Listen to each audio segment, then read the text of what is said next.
Everyone experiences anxiety, no matter who you are. And you want to know why? Because we all have this human mind, this neocortex.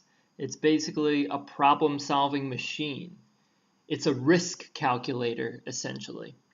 So it's always looking for problems and resolving those problems. And it allows us to learn from the past and to project into the future as well. So it's a useful tool. Our minds are incredibly useful tools and maybe the most complex, advanced piece of machinery in this universe. It's a powerful, powerful tool. But the problem comes when the tool runs your life. The problem comes where anxiety starts preventing you from doing other things, or the anxiety runs your life.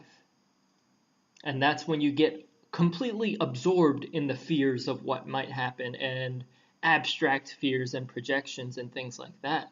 So it all boils down to mindfulness and being the master of your mind, using the mind as a tool instead of being the tool of your mind, instead of being a slave to it, essentially. And the best way to do this is, I keep saying this in almost every video, is a regular meditation practice. Meditate regularly, even if it's watching your thoughts for 2 minutes as soon as you wake up every day. That is enough to have a profound shift over a couple weeks. And if you keep doing that, the shift is ridiculous, even in such a short period of time, because the skill is merely observing your mind. So if you're able to observe your mind and your thoughts, you can acknowledge anxieties and acknowledge potential risks, and then decide whether to let go or to take heed to them. So you have the choice, the power of choice in that scenario.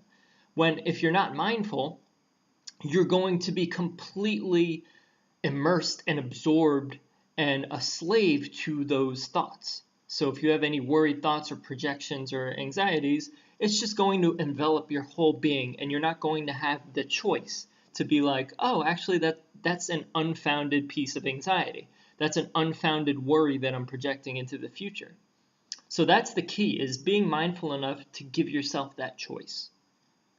And there are ways to make this easier or harder for yourself, because we all experience different variations and different levels of anxiety.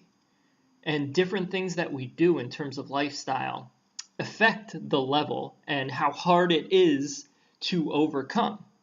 So another thing I want to talk about is the importance of health. Health is so important, and especially with anxiety. If you have nutritional deficiencies, especially magnesium, if you're not resting enough, if your body is filled with toxins and it's not really optimized or functioning properly, you're going to be more prone to anxiety. And it's going to be an uphill battle to be mindful and to let go of anxieties if your body is run down, because your body is more susceptible to it. So magnesium is probably the biggest part in terms of the health aspect, because it's called the calming miracle. The calming miracle and the calming mineral. So if you add some magnesium to your diet, a lot of people's anxieties just fade away. And you might experience just a lighter form of anxiety, just like projecting into the future, where you can easily be like, that's unfounded, and get over it. So eat healthy, treat your body right, rest, exercise, all of that kind of stuff. Because if you neglect your body, if your body is run down and unhealthy, you're more susceptible to mental problems. You're more susceptible to all of that, because your brain isn't even going to function properly. If your brain's not functioning properly, it's going to get into those loops of anxiety and worry, and your cognition is going to be impaired too. So it becomes a downward spiral. And it doesn't matter which comes first, the chicken or the egg, because they both contribute. Your mental health, emotional health, physical health. They both can create an upward spiral, or all of them can create an upward spiral or a downward spiral. If you eat bad and you're feeding yourself negative thoughts and you're immersed in the anxiety, when you're immersed in the anxiety, your body's going to release stress hormones, and then you're going to make worse decisions in terms of diet and health, and you might become depressed and tired, then you won't have motivation to exercise, and you just go down this spiral. And it's hard to break out of it. That's why you have to be mindful and to catch those thoughts and then make the choice to let go of them and to choose something more positive and empowering. So let me repeat that. Be mindful enough to catch those thoughts in the early stages before you go in the downward spiral. That's key. Like they say, an ounce of prevention is worth a pound of cure. So mindfulness allows you to catch yourself before you're spiraling all the way down. And of course, there are ways to get yourself out of the downward spiral once you're already down there, but they're more extreme. They take more effort. You might need professional help or something like that.